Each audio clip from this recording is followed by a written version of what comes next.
আজকে হচ্ছে বিয়ে খেতে যাব আমার মেজো ননাসের মেজো মেয়ের বিয়ে, সেজন্যই আসলে গ্রামে আসা হয়েছিল।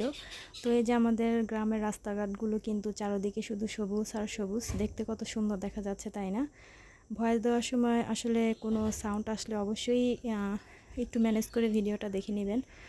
আর আমার ননাসের মেয়ের গায়ে হলুদে আসলে আমি যেতে পারিনি, প্রচণ্ড পরিমাণের ঝড় বৃষ্টি ছিল, বোঝেনই তো ছোটো বেবি আছে, যার কারণে আজকে বিয়ের দিনে যাচ্ছি। আর এই যে দেখেন, এটা হচ্ছে মাওয়া যারা ইলিশ মাছ খেতে যান পদ্মার, সেই রাস্তাটা দিয়ে যাচ্ছি। আর এই যে দেখতে পাচ্ছেন, এটা হচ্ছে স্টেশন, ট্রেনের টিকিট কাটার জন্য এখানে আসতে হবে। আর আমাদের বিক্রমপুরে কিন্তু অনেক সুন্দর সুন্দর জায়গা রয়েছে, যে দেখেন কত সুন্দর রাস্তাঘাট করেছে, দেখতে কত সুন্দর দেখা যাচ্ছে তাই না?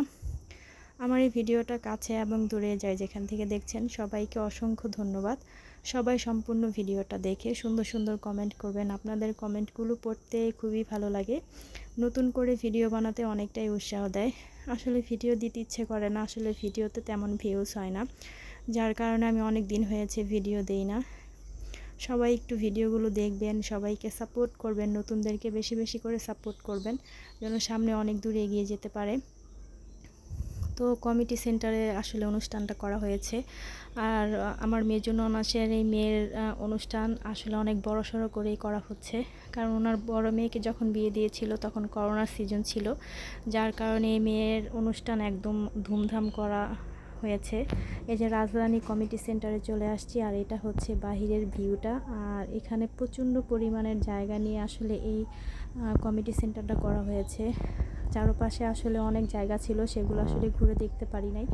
আজকে এত পরিমাণের গরম ছিল, আর ছেলেটাও এত বিরক্ত করতেছিল, ভিডিও ঠিক মতো করতে পারি নাই। দেখা যায় আমি খাওয়া দাওয়া করেই বরকে না দেখিয়ে চলে আসতে হয়েছে। কি আর করার, কিচ্ছু করার নাই, ছোট বেবি থাকলে আসলে অনেক কিছু স্যাক্রিফাইস করতে হয়। তো এই যে এটা হচ্ছে ভিতরের ভিউটা, দেখতেই পাচ্ছেন মানুষজন কিন্তু আসলে আসা অলরেডি শুরু করে দিয়েছে। তো আমিও খাবার খেয়ে আসলে চলে যাব। আর মেয়ে পার্লারে গিয়েছে সাজতে, এখনও আসেনি। আর এই যে দেখেন, বসার জায়গাটা এত সুন্দর করে সাজিয়েছে, দেখতে কত সুন্দর দেখা যাচ্ছে তাই না? আপনাদের কাছে কেমন লেগেছে অবশ্যই কিন্তু কমেন্ট করে জানাবেন। আপনাদের কমেন্টের আশায় রইলাম, আসলে ভিডিওটা কেমন লেগেছে অবশ্যই কিন্তু জানাবেন। আর এদিকে হচ্ছে আমি খাওয়া দাওয়া করার জন্য অলরেডি বসে দেখতেছিলাম কোথায় সিট খালি আছে, কিন্তু ওই যে বিয়ে বাড়ি বলে কথা, বিয়ে বাড়ি খাওয়ান আর খাওয়ান, বিয়ে যে কত মজা, শুধু খাওয়ান আর খাওয়ান তাই না?